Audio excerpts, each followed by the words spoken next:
நண்பர்களே, நான் அன்று காட்டுக்கு போயிருந்தேன். அங்கே எல்லாருடைய மனச்சாட்சியை கேள்வி கேட்கும் ஒரு சம்பவம் நடைபெற்றது. அதைத்தான் நாங்கள் இப்போ பார்க்க போகிறோம். நண்பர்களே, நான் காட்டுக்குள்ளுக்கு வந்திருக்கேன். நண்பர்களே, இங்கே பார்த்தீங்கன்னா ஒரு பறவை ஒன்று காஞ்சி சரிகாய்ப்பு இறந்துருக்குது. நான் நினைக்கிறேன் தண்ணி பற்றாக்குறையால் இறந்துருக்கோம்னு நினைக்கிறேன். இந்த பறவை சரியாக காஞ்சி போயிருக்குது. இதனால் தான் தேடி எடுத்தினான். இன்னொரு தலையும் தேடி எடுத்துருக்கேன். அது ரெண்டும் ஒரு பறவையோ சரியாக சொல்ல தெரியலை.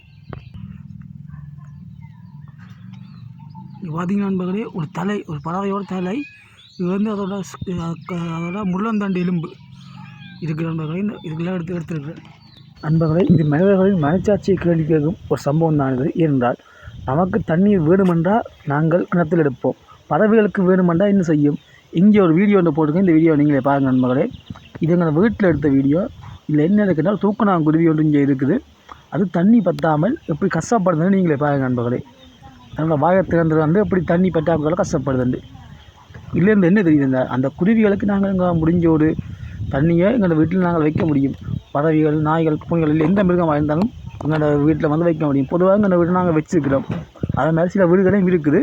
எல்லோரும் இந்த செயலை செய்தாங்கன்னா இந்த மிருகங்கள், பறவைகள், மற்ற உயிர்களுக்கு இந்த பிரச்சனை என்பதாக நண்பர்களே. இது நம்ம வீட்டில் எடுத்த வீடியோ பாருங்கள். அந்த குருவியோட கஷ்டப்படுறதுன்னு நீங்களே பாருங்கள்.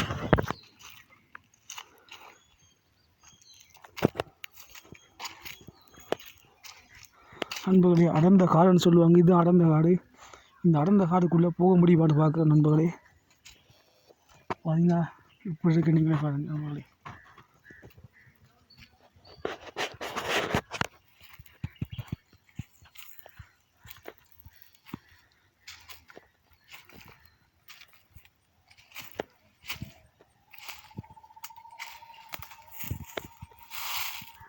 இதுக்கு மேலே